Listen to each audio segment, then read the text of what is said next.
C'est un garçon de 8 ans, il s'appelle Enzo. Il est scolarisé en Ulysse École. Il est placé depuis l'âge de 7 ans, après une mesure AMO, exercée pendant 3 années. Il vient de changer de famille d'accueil. Il présente des troubles du comportement importants, la famille d'accueil est démunie. Une délégation d'autorité parentale concernant son père a été décidée par le juge. Elle est confiée momentanément au président du conseil départemental. Compte tenu de ces troubles du comportement, l'ASE souhaite une prise en charge à temps complet dans une structure sanitaire.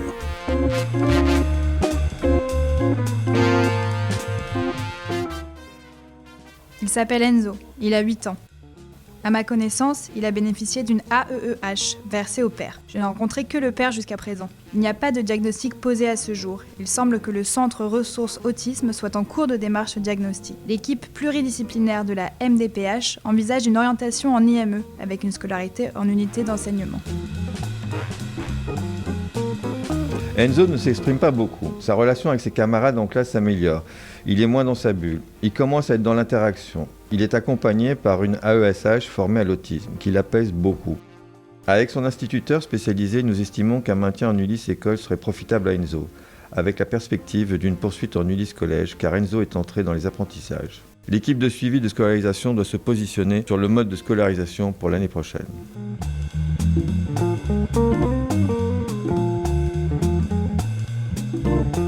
Le diagnostic est bien confirmé. Enzo entre dans le spectre des troubles autistiques de type Asperger.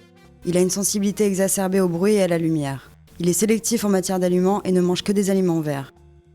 Son potentiel cognitif est préservé, il a de bonnes capacités mnésiques, mais il est gêné par des troubles sensorimoteurs importants.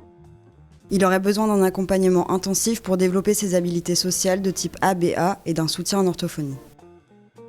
Notre projet, mettre à disposition des départements une application de liaison interinstitutionnelle pour le suivi des projets des enfants et adolescents en situation de double vulnérabilité, ces enfants protégés et handicapés.